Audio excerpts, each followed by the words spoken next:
Valdemārs turismā ir unikāla personība un absolūti profesionāls gids.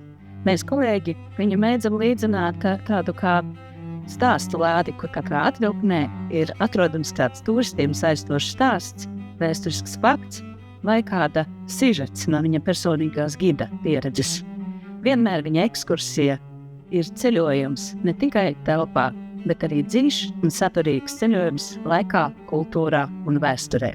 Valdemāru Jūdri es pazīstu jau, var teikt, 30 un vairāk gadus. Mēs arī kopā darbojamies vēl Latgales televīzijas laikos, kad braucām ar viņu filmēt festivāla vajadzībām dažādus pautas mūzikas kolektīvus. Un tad es iepazinu Valdemāru kā ļoti zinošu, ļoti prasīgu cilvēku. Viņš bieži vien komandēja sievas, kur viņām jāiet, kā viņām jāstāv, kā viņām vajag uzvesties, ko viņām vajag vai kā viņām vajag pateikt. Jā, viņš bija diezgan arī tāds prasīgs, bet savas lietas labā viņš to darīja. Bet te pašā laikā viņš bija ļoti asprātīgs. Viņš vienmēr zināja kādu labu vārdu vai kādu teicienu vai kādu arī skarbāku vārdu reizēm pateikt.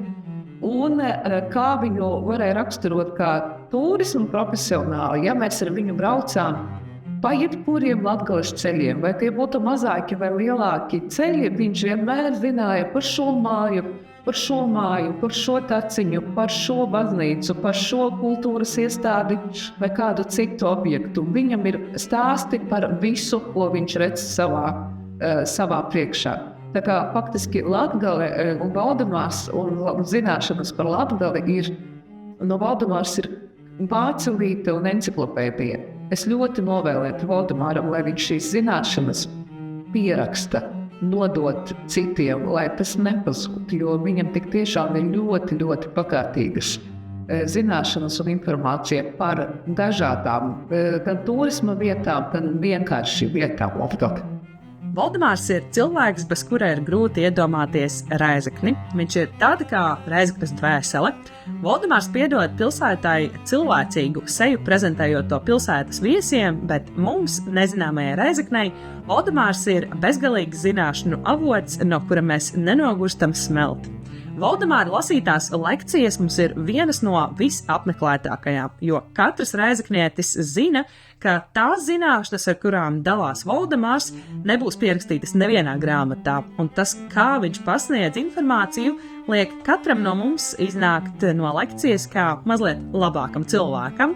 Valdemārs dara godu savai pilsētai, un mēs patiešām lepojamies, ka mums ir iespēja sadarboties ar šo apdāvināto, viedo un sirsnīgo cilvēku. Paldies un vēlam panākumus un labu veselību!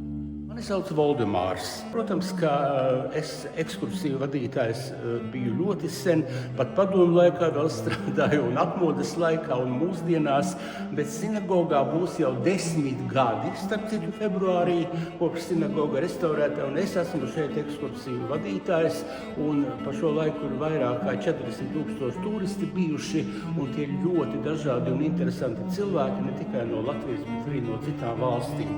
Un, protams, nācās apgūt arī sinagogas specifiku, ebreju tradīcijas, kaut kādas nianses, bet ebreju tradīcija un jūdaisms ir vesels okeāns, bet mēs to nevaram noliegt, ka tā ir viena tāda kultūra vēstures šķautne Latgales vidē.